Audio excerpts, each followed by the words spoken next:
今天有意思啊，轉會市場最大的新聞仍然跟阿森納和維尼修斯有關。另外，國際足聯主席因凡蒂諾四面楚歌，給美國總統川普打電話呢，川普又不接。還有阿根廷球員帕雷德斯回到聯賽中，將球大力的踢向倒地的對手，吃到黃牌，引發众怒。而熱身賽中，利物浦連丟4球，2-4輸給利茲聯隊。節目很精彩，感謝您鎖定並訂閱老 K 足球新聞，一個有溫度的足球頻道。同時感謝大家的點讚，感謝您的熱推。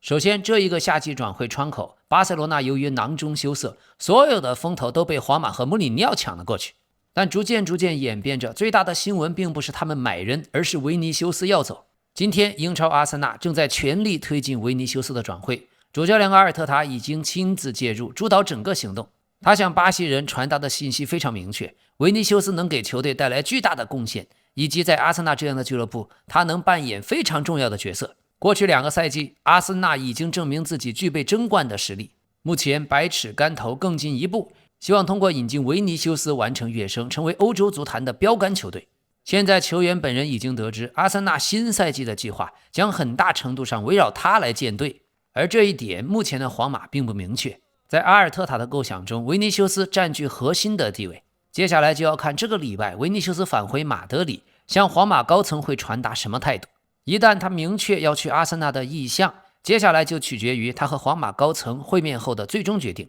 而到時候，阿森納的總監貝爾塔和其他管理層將決定怎麼推進這筆交易，轉會費可能高達 1.5 億歐元。英國媒體已經開始報道，兩家俱樂部有了初步接觸，但雙方都沒有證實這個消息。這一出今年夏天最大的轉會肥皂劇下一集將在維尼修斯抵達馬德里後上演。而西班牙這邊的消息，維尼修斯將和皇馬重啟續約談判，首先就是過去咱們說過的簽字費，另外肖像權也成了談判內容之一，因為這是經濟利益中很重要的部分。姆巴佩幾乎擁有自己100%的肖像權，否則皇馬很難支付他的薪水。維尼修斯現在也希望達到這一點，如今他也是全球最具廣告號召力的球星之一，有18家國際品牌和他簽約。現在來自他身邊的最新消息，維尼修斯打算繼續為皇馬效力，但會不會是想在明年夏天以自由身離隊呢？現在西班牙這邊的專家都認為，今年夏天巴西球星想走，這幾乎不可能。而大家最擔心的劇本是維尼修斯效仿當年姆巴佩在大巴黎的策略，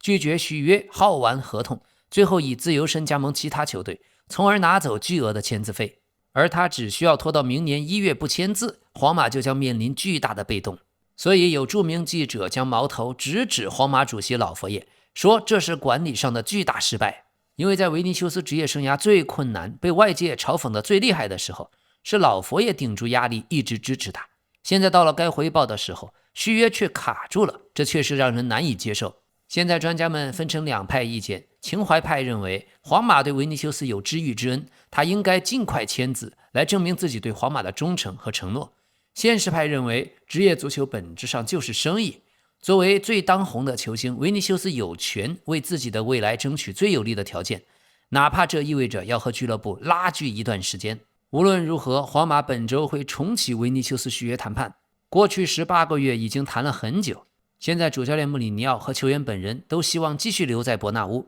但皇馬卻面臨他自由離隊的風險。不過3年前的2023年也曾經出現過類似情況，當時維尼修斯上一份合同也進入到最後1年，隨後他和皇馬簽下了新的合同，將效力延長到2027年。但有一個動態，接近維尼修斯的人正在淡化他近期轉會的可能性。那麼現在維尼修斯已經結束了今天在皇馬的訓練，離開了皇馬巴爾德貝巴斯基地。現在關於皇馬和維尼修斯續約的爭議，主教練穆里尼奧已經了解了全部情況，但他選擇保持中立，不參加任何決策。穆里尼奧認為這是俱樂部戰略層面的決定，應由管理層和體育部門負責處理。但皇馬方面不希望這個問題長期懸而未決，未來幾周希望能明確維尼修斯的去向，要就續約留隊，要就開啟離隊的程序。而另外一邊，關於迪奧曼德的轉會，萊比錫總監今天發話了，他語帶譏諷地說，某些所謂的轉會專家宣稱迪奧曼德 Here we go， 事實根本不是的，我們還沒有進展到那個階段，而且預計今天也不會有突破性進展。那麼上周一，羅馬諾就已經用 Here we go 確認迪奧曼德加盟皇馬，還說迪奧曼德上周就會飛往馬德里接受體檢，結果1周已經過去了，這事兒仍然沒有動靜。那麼西班牙媒體今天也有報道說，皇馬向萊比錫發出了最後通牒，希望未來的幾個小時迪奧曼德的交易能取得決定性的進展。另外還有那不勒斯球員林德斯特倫租借沙爾克的交易，他原本已經前往接受沙爾克的體檢，但由於俱樂部和那不勒斯未能達成協議，這筆交易目前也擱置。所以又有人質疑羅馬諾的 Here we go， 說如今羅馬諾的 Here we go 已經一文不值。對此羅馬諾回應道，如果球員去體檢，我就會 Here we go。 那不勒斯授權了體檢，因為俱樂部之間有口頭協議，然後體檢剛剛結束，轉會的問題就又出現了。另外這已經不是第一次第二次，去年夏窗羅馬諾 Here we go 了格伊甚至已經前往利物浦去體檢，但交易最終被緊急叫停。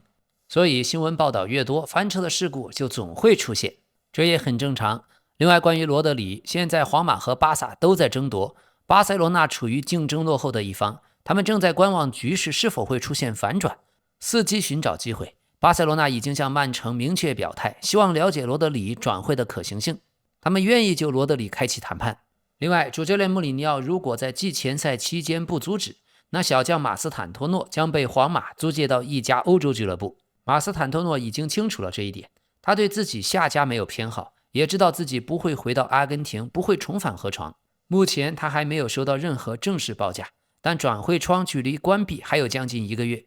好，國際足聯主席因凡蒂諾這段時間，由於他正式提出想出售世界杯部分股權的計劃，後來又放棄，現在全世界都失去了對他的信任和信心。因凡蒂諾四面楚歌，於是突然聯繫了美國總統川普，他想在通話中尋求支持。另外根據《泰晤士報》的報道，早在去年11月在 C 羅訪問白宮期間，因凡蒂諾就已經秘密參與和億萬富翁風險投資家約書亞·庫什納的談判，想謀劃出售世界杯和國際足聯其他賽事的部分權益。而約書亞·庫什納正是美國總統川普的女婿的弟弟。那麼紐約郵報報道，因凡蒂諾曾經和川普總統有親密的關係，但現在總統已不再接聽他的電話。那麼為了希望川普政府能幫助他保住職位，因凡蒂諾已經安排在周一和國務卿盧比奧進行私下會談。他已經感到自己陷入了孤立無援的境地，而且連英足總也準備致信因凡蒂諾，撤回對他連任國際足聯主席的支持。這位主席目前的年薪約300萬歐元，不算獎金，他去年還額外拿到了220萬歐元。而按照自己原計劃，如果成功出售世界杯，他的收入本可以成倍的增長，甚至有可能接近5500萬歐元。但現在各個足協已經聯合起來，反對者正計劃對他實施治理抵制，迫使他辭職。按照國際足聯現行章程，只需要43家會員協會聯合發起，就可以啟動對主席的不信任罷免投票。罷免的決議需要106張贊成票方可生效。而歐足聯主席切費林曾經明確表態，如果因凡蒂諾拒不主動辭職，歐足聯將聯合亞足聯、中北美足聯一起共同推出對立的候選人參加主席大選，徹底終結因凡蒂諾10年的執政週期。那麼關鍵時候，電訊報最新的報道說，美國總統川普將竭盡所能阻止因凡蒂諾因為出售世界杯股份的計劃而被罷免國際足聯主席的職務。另外在醜聞曝光前，還有報道說川普曾經希望讓因凡蒂諾擔任下一任聯合國秘書長，但因凡蒂諾也表示聯合國已不再適合履行他的職責。那麼一切都是政治，有人的地方就有江湖。預計未來1個月他會像熱鍋上的螞蟻，繼續備受煎熬。咱們持續跟蹤報道。好，荷蘭國家隊這邊突發消息，由於斯洛特、彼得博斯、滕哈格和瓜迪奧拉都因為各種原因不願意執教荷蘭國家隊，所以74歲的范加爾已經表態，如果荷蘭足協需要，他願意和荷蘭足協展開談判。范加爾曾經3次執教荷蘭國家隊，並率隊征戰了22年卡塔爾世界杯，但他從來沒有執教過歐洲杯。在他最後一次執教荷蘭國家隊期間，荷蘭隊保持了20場國際比賽不敗的記錄。之前范加爾飽受健康問題困擾，但現在這些問題已經成為過去，他感覺自己比過去任何時候都更健康。除了意大利，荷蘭隊也找不到好的主教練。老帥范加爾這麼大年紀都打算4進攻了。好的，今天羅馬諾 Here we go， 切爾西的中後衛查洛巴如願加盟科莫隊，轉會費3000萬歐元的固定，600萬歐元的附加條款，還有2次轉售條款。查洛巴渴望法布雷加斯对他的执教，並且已經準備好參加歐冠比賽。而切爾西的小將傑尼西斯·安特維也租借加盟到斯特拉斯堡一個賽季。25年夏天，他曾經和切爾西續約3年。切爾西此前因為禁藥被禁賽的穆德里克也已經回歸訓練，俱樂部準備先評估他的身體狀況，目前優先考慮先租借到斯特拉斯堡找回狀態。這也是布魯寇旗下切爾西的衛星球隊。最近在訓練中，新的主教練哈維·阿隆索一直在對巴西小將埃斯特旺進行針對性高強度的指導，經常要求他用自己逆足傳中。阿隆索還親自和他進行1對1防守的演練。那麼切爾西今年夏窗延續了過去的風格，每年買1-2個大牌，然後買一堆小妖，踢出來就把前面的再賣掉，就為了賺錢，或者說左手倒右手，就為了和其他球隊打配合作戰。尤其他們還有個衛星俱樂部斯特拉斯堡。這次切爾西又向斯特拉斯堡支付了約4000萬歐元，引進了22歲阿根廷國腳巴倫廷·巴爾科，於是再加上馬上要來的查瓦利亞，切爾西今年夏天轉會投入總額已經突破4億歐元。這其中最貴的羅傑斯 1.38 億，拉科魯瓦6000萬，帕萊斯特拉6000萬，昆達5000萬，巴爾科4000萬，埃梅加2500萬。可是昆達和埃梅加買來就是受傷狀態。而轉出方面，安德雷桑托斯去曼聯5630萬歐元，庫庫雷利亞去皇馬5500萬，泰里克喬治賣給埃弗頓2100萬。新的主教練阿隆索還非常喜歡老將，35歲的維爾貝克和36歲的亨德森都已經加盟。下賽季的切爾西和阿隆索還是值得期待的。正常情況下，前5、前6應該沒有問題。這一次剛剛官宣的阿根廷球員巴爾科，他正是在半個月前的世界杯半決賽，因為挑釁的慶祝激怒了英格蘭球星貝林厄姆，引發了巨大的爭議。他現在剛來英超，在賽場上應該會受到絕大多數球迷的敵意歡迎，但這都是小事，關鍵是球場上用表現說話。就像2年前的庫庫雷利亞，當時西班牙隊2-1在歐洲杯決賽擊敗了英格蘭，庫庫雷利亞在比賽中和賽後慶祝有各種古怪行為，當時也成為英國媒體和球迷嘲笑和憎恨的對象。但這2年，庫庫在斯坦福橋出色的表現贏得所有人的尊重。巴爾科過去畢業於博卡青年青訓，過去曾經在布萊頓在英超踢過球，當時表現平庸，主要是無法適應英超的節奏和身體對抗，而且在有球的時候也沒有展現出過多的天賦。但是在法國斯特拉斯堡，他站穩了腳跟，也就此贏得了隨阿根廷國家隊去26年世界杯的一張門票。上賽季他3個進球6次助攻，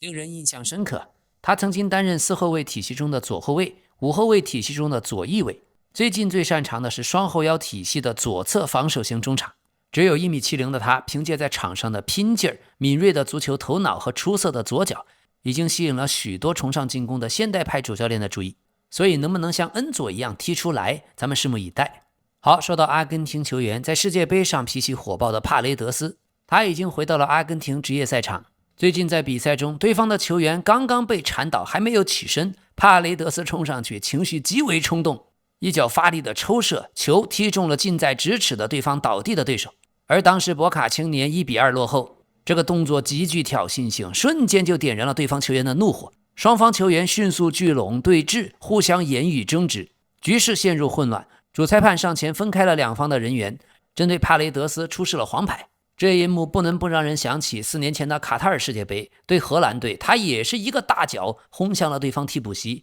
引發大規模打群架。這一次世界杯決賽結束以後，鎖喉了埃里克加西亞，抱摔加維，也引起熱議。接下來關注一下托特納姆熱刺，今年夏天他們也是正在大幹一場，轉會支出已經達到2.37億英鎊，但動作仍然沒有停，主教練德澤爾比仍然在期待重磅級的引援。這一次，在俱樂部大股東劉易斯的支持下，熱刺 CEO 文卡特沙姆、體育總監朗格，還有新任足球運營總監莫爾森，組成了轉會決策的鐵三角。朗格是足球事務的主要負責人，和主教練德澤爾比共同確定引援目標。實際操作中，上述3人和主教練一起共同參與決策。而且，這個權力鐵三角充分利用了3個人在英超已經深耕多年，積累了廣泛的人脈資源。文卡特沙姆借助自己和西漢姆聯和紐卡的關係，推動了 M 費和托納利的加盟。而現在大家又希望莫爾森過去在曼城城市足球集團的工作經驗能夠發揮作用，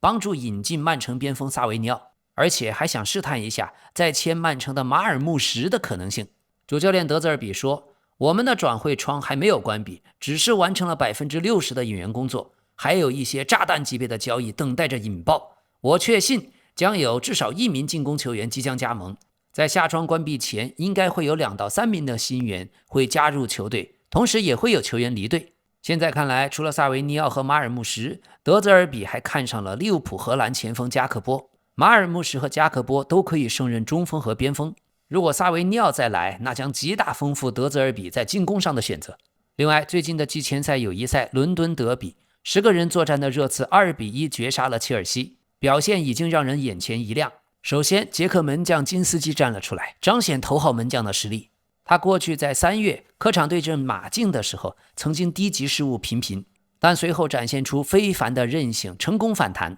德澤爾比對他的信任讓他信心大增。這一次熱身賽打切爾西，熱刺因為少打一個人陷入被動，切爾西不斷施壓，試圖再進一個，接連獲得了得分良機，但金斯基多次做出精彩的撲救，包括將埃斯特旺的射門拖出橫梁，成功幫助熱刺穩住了陣腳，最終在比賽尾聲階段超出比分。還有，現在熱刺的防線已經煥然一新，特別是在右後衛，主教練嘗試了多種不同的方案。第3點，邊鋒位置，特爾依然是現在最有威脅的進攻點之一。德澤爾比很欣賞他，認為他很有才華。過去執教馬賽，德澤爾比就曾經試圖簽下特爾，所以只有21歲的小將，我們完全有理由相信他有可能在德澤爾比的麾下共同努力，進一步提升自己的進攻數據。而現在引援方面，利物浦對加克波要價大約7000萬英鎊，這對熱刺不成問題。而利物浦自己正在尋求簽下大巴黎的邊鋒巴爾克拉。而與此同時，熱刺也加入了對巴薩前鋒費蘭托雷斯的爭奪戰。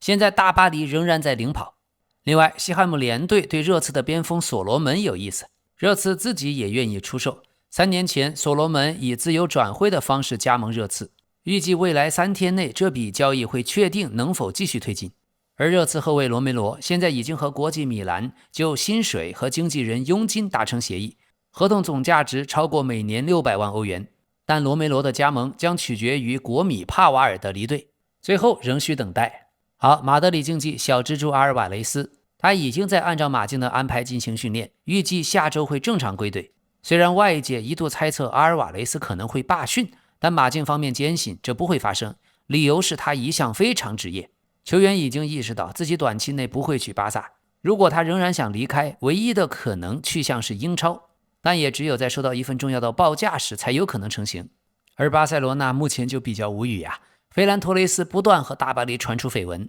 說不清會不會走，而引進小蜘蛛希望渺茫，至於買其他的前鋒完全沒有動靜。今天主教練弗里克在被問到買前鋒的事兒，他也說這取決於球隊陣容，我完全信任總監德科，我們清楚必須要有所行動，這同樣取決於費蘭托雷斯的情況。 OK， 關注一下曼聯，他們15歲青訓新星 JJ 加布里埃爾因為只有15歲，年齡太小，所以受到相關規定的限制，不能和一线队的成年球员們共用主场常規的更衣室，所以俱樂部貼心的安排，專門為小將劃分了一個獨立的更衣專屬空間。在此前對馬德里競技的熱身賽，加布里埃爾替補登場，完成了個人在一線队的首秀，賽場表現收穫了許多好評。曼聯還有19歲的謝伊萊西，在熱身賽表現極為亮眼，身高只有1.67米的他正在自己的爆發期，重心低，會踢前腰，偶爾還能拉邊突破，關鍵他的技術極為細膩，新賽季大概率會留在一線隊。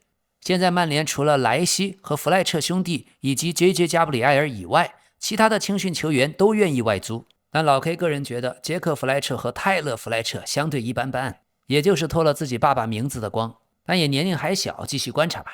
好的，輕鬆一下，姆總姆巴佩旗下有個卡昂俱樂部，今天姆巴佩的母親拉馬里已經親自下令，卡昂俱樂部禁止使用手機。費扎拉馬里做出這個決定是為了促進俱樂部內年輕球員的成長，想營造更好的團隊氛圍。可是報道沒有說明拉馬里到底在這一支俱樂部擔任何種官方職務。卡昂俱樂部已經在去年降入到法國丙級聯賽，不過這個大膽的決定已經得到了卡昂新任體育總監很快的響應，說這是一項朝着更好的未來前進的戰略舉措。新的體育總監說，姆巴佩家族圍繞青訓的計劃讓我非常感興趣，如果你看到他們在教育、在住宿、在營養和人文支持方面的投入，就會意識到他們付出了多大的努力。那麼母總是在24年9月通過旗下的投資基金向卡昂注資了1500萬歐元，買下了這家陷入困境的俱樂部80%的股份，接管了大部分股權，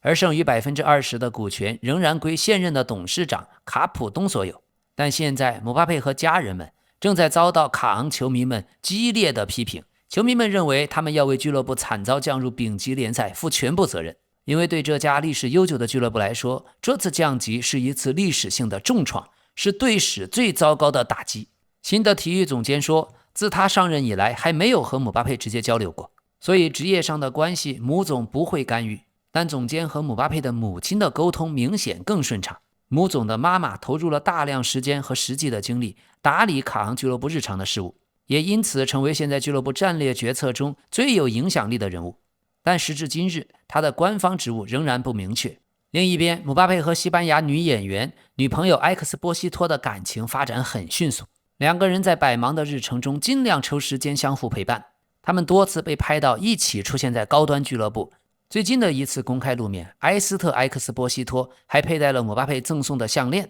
感情很牢靠，關係很穩定。而巴塞羅那這邊，主力後衛小將庫巴西也正在希臘的克里特島海邊度假。他和自己的女友馬蒂娜·列娜從小便認識，上賽季在西甲奪冠慶典正式公開了戀情。在西班牙奪得世界杯冠軍以後，列拉也在庫巴西身邊一同慶祝勝利，景色非常美，只羨鴛鴦不羨仙呀。還有皇馬前鋒布拉辛迪亞斯也宣布和相戀多年的女友路茲門德斯結婚的喜訊。他們的戀情大概開始於2020年，今天他們也聯合發布了兩個人在婚禮上的照片。郎才女貌，27歲的布拉辛迪亞斯還特意選擇在生日結婚，這小算盤打得夠精的，少了一個節日，也就少了一筆未來的花銷。好，炎炎夏日，感謝大家鎖定訂閱老 K 足球新聞，一個有溫度的足球頻道。懇請您動動小手指，點個讚，點個熱推。好，咱們明天再見。